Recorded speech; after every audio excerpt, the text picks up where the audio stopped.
The state of Oklahoma has been home to fracking operations for decades, long before any of the dangers that we now know about fracking today were brought to light.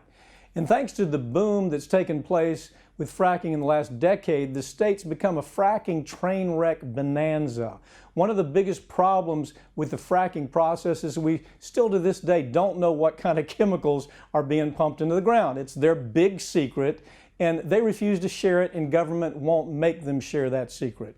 Traces of diesel fuel, benzene, and countless other dangerous chemicals have been found in fracking wells and wastewater injection wells.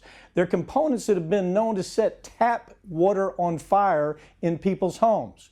But for now, we aren't allowed to know the full list of chemicals that natural gas companies are pumping into the earth because of something called the Halliburton loophole, which allows companies to keep the list of more than 600 chemicals used in fracking wells a secret from the American public until everybody develops cancer or some kind of other weird illness. While those chemical cocktails are a very real threat to public health, the other danger from fracking is coming in the form of earthquakes.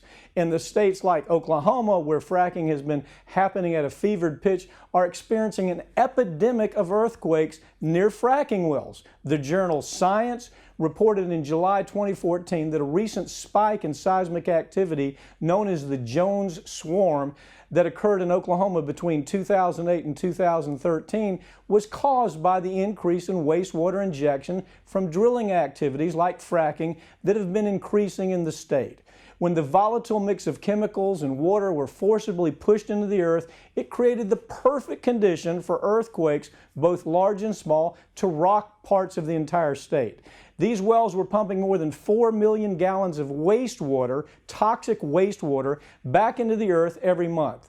But there's a very important distinction to make. The act of fracking itself is not the real cause of these earthquakes. It's the injection of that toxic wastewater from fracking that's been linked to earthquakes. There's no question. This isn't guesswork anymore. These numbers of earthquakes didn't begin until the fracking boom took place in Oklahoma. To put it in perspective, in the year 2008, right before major fracking boom in Oklahoma took place, there were only 2 earthquakes recorded at a magnitude of 3.0 or greater. But last year, listen to this number. Last year, there was at least 616 recorded at that magnitude. The link between fracking wastewater wells and earthquakes has been established by several independent studies, but the most important study linking the two was by the U.S. Geological Survey, which concluded that yes, these injection wells are the cause of the spike in earthquakes in Oklahoma.